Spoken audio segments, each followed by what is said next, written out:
আসছে বিগয়রে আমাদিন তারাউনাহা, ওই আসমানটাকে আল্লাহ তাআলা শূন্যের উপরে ভাসিয়ে রেখেছেন একমাত্র আমাদের কল্যাণের জন্য। আল্লাহ বলেন উনজুর ইলাল বাহরি ওয়া আমওয়াজিহা, ওই সমুদ্রের তরঙ্গমালাগুলিকে আল্লাহ রাব্বুল আলামিন শান্ত করে দিয়েছেন আমাদের জন্য। উনজুর ইলাল জিবালি ওয়া ইস্তিকরারিহা, ওই পাহাড়গুলিকে আল্লাহ রাব্বুল আলামিন এখনো পর্যন্ত ধীর এবং স্থির রেখে দিয়েছেন আমাদের কল্যাণের জন্য। উনজুর ইলাল আরদি ওয়া ইত্তিসাইহা, এই জমিনটাকে আল্লাহ রাব্বুল আলামিন প্রশস্ত করে দিয়েছেন, অদ্যাবধি পর্যন্ত সুন্দর করে সুবিন্যস্ত করে রেখে দিয়েছেন একমাত্র আমাদের কল্যাণের জন্য। আল্লাহ বলেন আমার গোলাম, আমার বান্দা, তুমি আমার শুকর আদায় করবে না তো তুমি কার শুকর আদায় করবে? আমি আল্লাহ রাব্বুল আলামিন তোমাকে কথা বলার শক্তি দিয়েছি, অদ্যাবধি পর্যন্ত আমাদের কথা বলার শক্তি রয়েছে।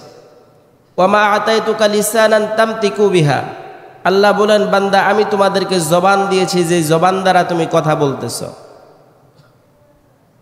ওয়ামা আতাইতুকা উযুনান তাসমাউ বিহা, আল্লাহ বলেন আমি তোমাদেরকে কান দিয়েছি শ্রবণ করার জন্য। ওয়ামা আতাইতুকা আইনান তানজুরু বিহা, আল্লাহ আমাদেরকে দিয়েছেন চক্ষু, যে চক্ষু দ্বারা আমরা দেখতেছি। ওয়ামা আতাইতুকা সিন্নুন তাখতা, আল্লাহ আমাদেরকে দাঁত দিয়েছেন, সেই দাঁত দ্বারা আমরা খাবারগুলাকে গ্রহণ করছি। ওয়ামা আতাইতুকা ইয়াদান তাখতিশু বিহা, আল্লাহ বলেন বান্দা আমি হাত দিয়েছি যে হাতগুলি তোমরা এখনো লাড়াচাড়া করার সক্ষমতা পাচ্ছ। আল্লাহ বলেন উনজুর ইলাল, আল্লাহ রাব্বুল আলামিন বলেন ওয়ামা আতাইতুকা রিজলান তামশি বিহা, আমি তোমাদেরকে পা দিয়েছি চলাফেরা করার জন্য।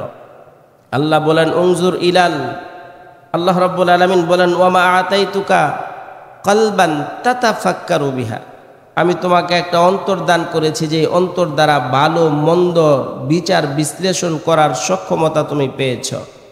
তো আল্লাহ রাব্বুল আলামিন ওই বারি তাআলা, যিনি আমাদের হায়াতের মালিক, যিনি আমাদের মৃত্যুর মালিক, যিনি অদ্যাবধি পর্যন্ত এত নেয়ামতগুলির মধ্যে আমাদেরকে ডুবিয়ে রেখেছেন, ওই মহান জাল্লা শানুর দরবারে আমরা সকলের হৃদয় থেকে শুকর আদায় করি আলহামদুলিল্লাহ। সম্মানিত মুহতারাম মুআজ্জাজ হাজিরিন, দ্বীনের কাজ করার জন্য, একটি আমল ভাগ্যে নসিব হওয়ার জন্য একটা গুরুত্বপূর্ণ কথা আছে, সেটা হলো যে আল্লাহ তাআলা যতক্ষণ পর্যন্ত কোনো বান্দার উপরে 10 বার রহমতের নজরে না তাকান ততক্ষণ পর্যন্ত ওই বান্দার দ্বারা একটা নেক আমল করা সম্ভব হয় না। তো আমরা যারা আসতে পারছি, আল্লাহ তাআলার রহমতের নজর আমাদের ভিতরে আছে না নাই? শুধু কি তাই না, আমরা আসার পরে তিলাওয়াত শুনেছি, জিকির শুনেছি, যে জিকির এবং তিলাওয়াত শোনার ফায়দা, মর্যাদা, নেকি, জাযা আছে না নাই? কি বলেন, আছে না? আল্লাহর নবী সাল্লাল্লাহু আলাইহি ওয়াসাল্লাম হাদিসের মধ্যে বলেন আশ-শাইতানু জাসিমুন আলা কলবি বানি আদম, আল্লাহর নবী হাবিবে আশরাফ সাল্লাল্লাহু আলাইহি ওয়াসাল্লাম বলেন আমার উম্মতেরা তোমরা শোনো, দুনিয়ার ভিতরে যখন তোমরা বসবাস করবা, দুনিয়ার মধ্যে পরিবার পরিজন নিয়ে থাকবা, দুনিয়ার ভিতরে বিভিন্ন কাজে কর্মের ভিতরে যখন তোমরা গমন করবা, সমস্ত কাজ কর্মগুলির আগে পিছে, সামনে পিছনে, উপরে নিচে শয়তান সব সময় শয়তান তোমাদেরকে ধোঁকা দেওয়ার জন্য চেষ্টা করবে। আশ-শাইতানু জাসিমুন আলা কলবি বানি আদম, শয়তান তোমাদেরকে ধোঁকা দিবে এমন একটা জায়গার ভিতরে, এমন ভাবে তোমাদেরকে ধোঁকা দিবে তোমরা কল্পনা করতে পারবা না। কিভাবে ধোঁকা দিবে?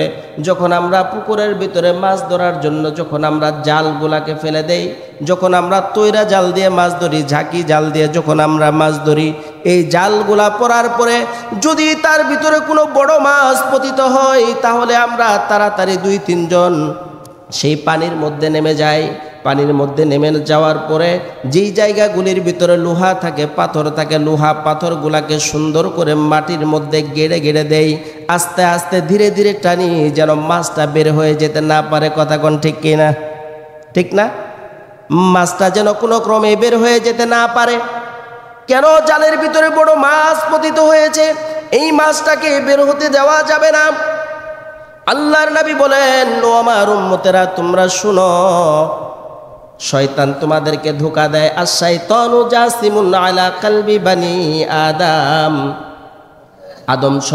আদম সন্তানের হৃদয়ের মধ্যে, কলবের ভিতরে শয়তান ধোঁকা দেওয়ার জন্য জাল বিছায়। যে রকম ভাবে আমরা ঝাঁকি জাল দিয়ে, বিভিন্ন জাল দিয়ে মাছ ধরি, তৈরা জাল দিয়ে মাছ ধরি, বের হয়ে যেন যেতে না পারে, তদ্রূপ শয়তানের চক্রান্তের জালের ভিতরে মানুষগুলাকে আটকানোর জন্য ওই মানুষগুলার কলবের ভিতরে, অন্তরের ভিতরে শয়তান জাল বিস্তৃত করে দেয়। তাহলে এই জাল থেকে বাঁচার উপায় কি? আল্লাহ নবী সাল্লাল্লাহু আলাইহি ওয়াসাল্লাম বলেন, ফাইদা যাকারাল্লাহ, যখন বান্দা বেশি বেশি আল্লাহর জিকির করবে, লা ইলাহা ইল্লাল্লাহ, বান্দা জিকির করে সুবহানাল্লাহ, বান্দা জিকির করে আলহামদুলিল্লাহ, বান্দা কুরআনুল কারীমের তিলাওয়াত করে, বান্দা যখন আল্লাহ রাব্বুল আলামিনের বেশি বেশি জিকিরগুলা করবে, আল্লাহর নবী বলেন, ও আমার উম্মতেরা তোমরা শুনো, যখন তোমরা বেশি বেশি জিকির করবা, ফাইদা যাকারাল্লাহ, তোমরা যখন বেশি বেশি আল্লাহর জিকির করবা, ফাইদা যাকারাল্লাহ খানাসা, তখন ওই শয়তানের জালগুলা টুকরা টুকরা হয়ে শয়তানের চক্রান্তগুলি দূর হয়ে যাবে। যেরকম সুবহানাল্লাহ।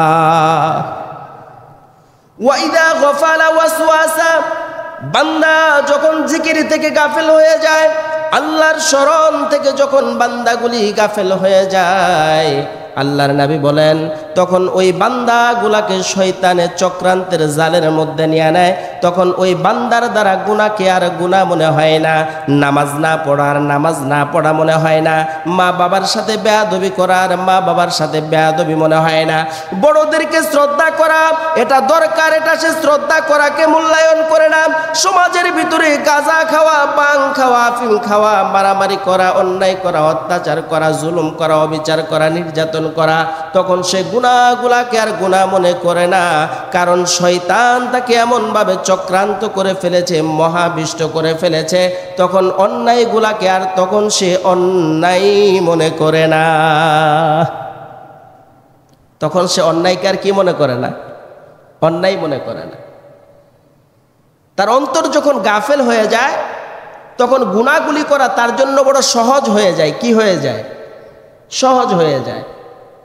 আপনি যদি আপনার পরিবার সম্পর্কে গাফেল হয়ে যান, আপনার সন্তান লেখাপড়া করলো কি করলো না আপনার খেয়াল থাকবে? আপনার পরিবার, আপনার সন্তান চুরি করলো না ডাকাতি করলো আপনার কোনো খেয়াল থাকবে? কারণ আপনার সংসার সম্পর্কে আপনি গাফেল, উদাসীন।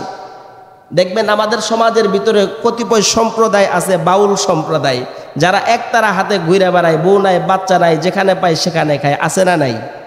আছে না? বাউল সম্প্রদায়।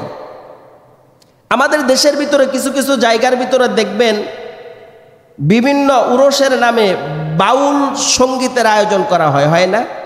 আপনারা এখানে যারা আছেন, বাউল শব্দ নিয়ে আপনারা কোনোদিন রিসার্চ করছেন? কেউ এরকম কেউ আছেন? বাউল, বাউল কাদেরকে বলা হয়? করেন নাই? এই বাউল সম্প্রদায় অনেক পুরানা ইতিহাস, ওদিকে আমি যাব না। বাউল শব্দের অর্থ কি জানেন আপনারা? বাউল শব্দের অর্থ কি জানেন? বাউল শব্দের অর্থ হচ্ছে বাতাসের মধ্যে আল্লাহর অস্তিত্ব সন্ধান করা, এটার নাম হচ্ছে বাউল। কিসের মধ্যে? বাতাসের মধ্যে।